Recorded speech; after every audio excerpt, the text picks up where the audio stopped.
एगो गीत गावा ना। तू गावा। अरे हाय रे गरमिया,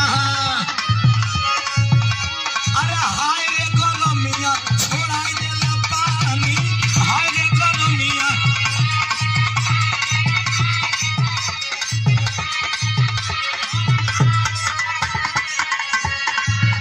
अरे जैसे चूहे महुआ राजा, अरे जैसे चूहे महुआ राजा।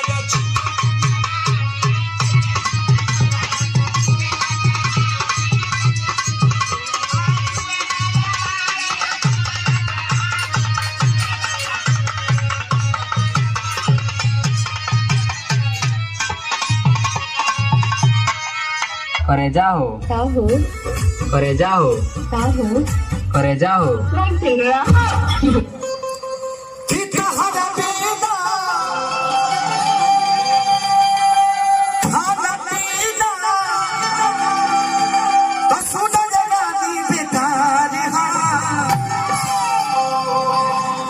एगो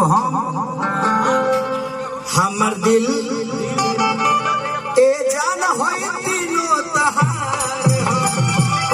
दो गला कहीं का बात बात पर मुंह फुलावेलू, पिछला जन्म में भैंस रहू का? रंगो बात बात तुम होके लागेंगे, पिछला जन्म में कुत्ता रहेगा। मैं जा रही हूँ। कहाँ जा रही हो? मैं जा रही हूँ। अच्छा सुनो, मैं तुमसे एक बात कहना चाहता हूँ। फाइनली जल्दी कहो, मेरे पास टाइम नहीं है। बात बहुचड़ी के करिया ठीक। पूरा बाप के गार ले ला।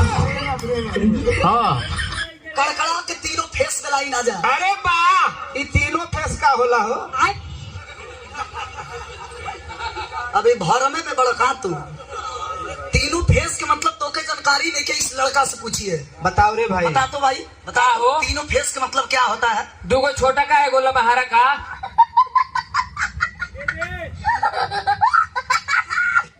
भाई एकदम सारी बोला था अच्छा लगे फॉलो करी है। अरे तेहू तो प्यार में सतावन ना जला हो।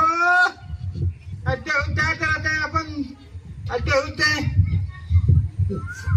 तेहू क्या करता है? ओहो